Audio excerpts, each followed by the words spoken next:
I made a post on my birth experience and story. I posted it, and that post has actually gotten over 67,000 K attention right now in less than 5 hours. Yeah, and I'm seeing a lot of comment upon comment, but two comments got me.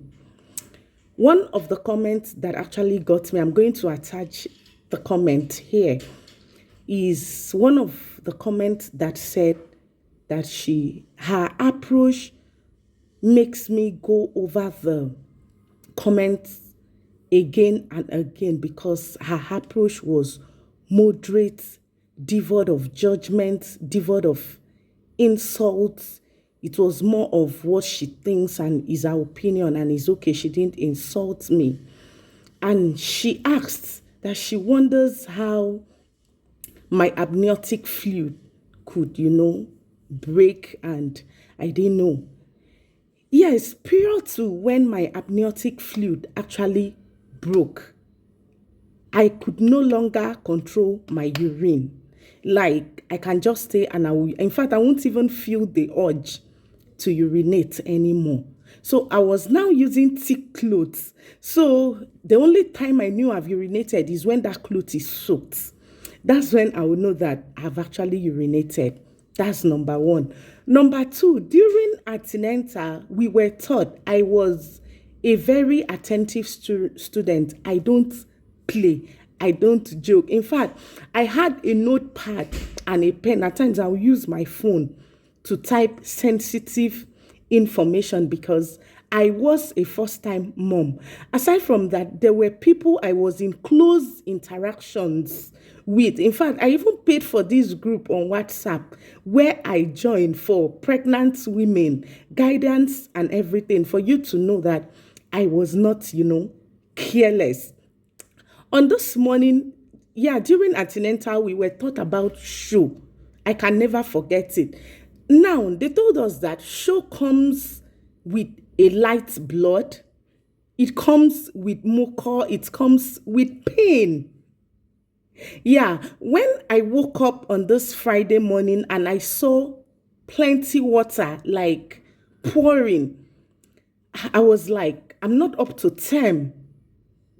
That was number one. I didn't see any blood. That was number two. I was not in pain. That's number three. There was no discomfort whatsoever.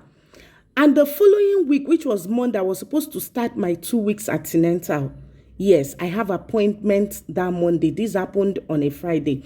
I now ran down to my sister-in-law who had already given birth. For you to know, I went to her and I said, this is it for me. This is what I'm seeing. I see a lot of water, is not smelling and everything. I'm not having pain. There's no blood. And she told me that it is normal. It's because I'm getting close. I relaxed because already I was not even feeling the urge to urinate. The only thing I noticed that the water that came out from my body that day was not smelling. It does not even have odor like urine, nothing.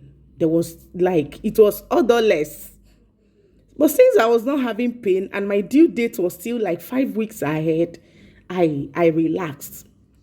This continued until Saturday.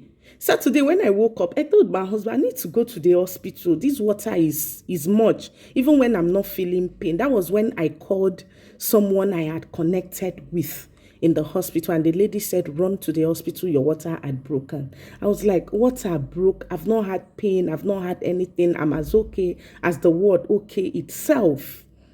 That was what actually happened.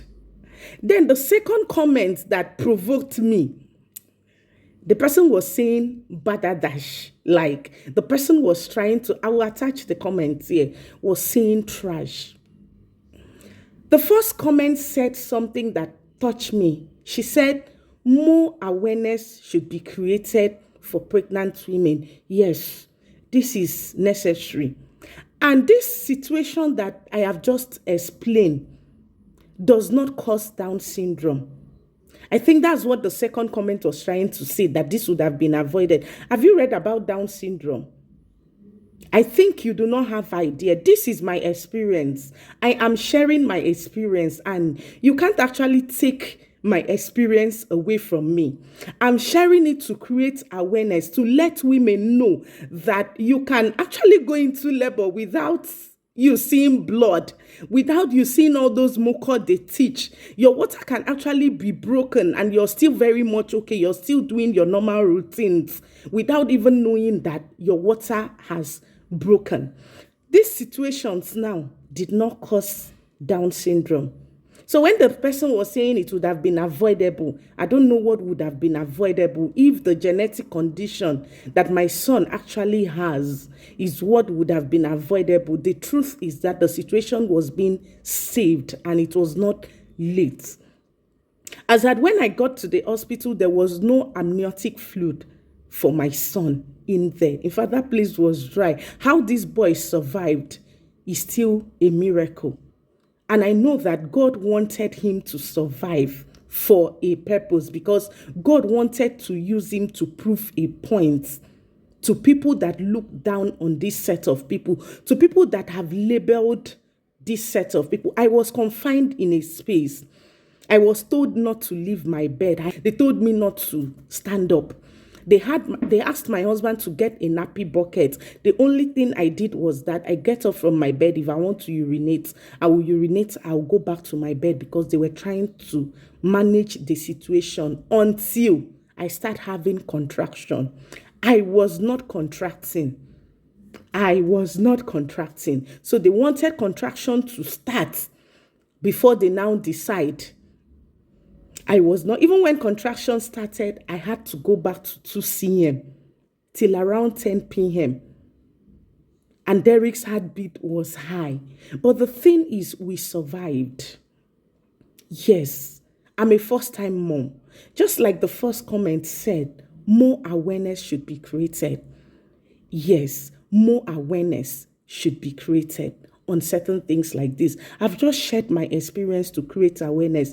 I didn't set up myself for any drag. More, if you drag me, I will drag you. If you come to my comment section to insult me, I will bounce back, because this is my experience. You can create yours and share it with us. It's okay. People don't come up to share their experience and you judge them. I didn't set up myself for that drag. I didn't set up myself for that judgment. I share my experience because I want another person out there to also learn from my experience, not from the drag. And this situation I just spoke about, I just shared with you, did not cause Down syndrome. Down syndrome is a genetic condition. You don't have control over it. It is not avoidable. You can't avoid it. If it happens, it happens, because God is not from your village.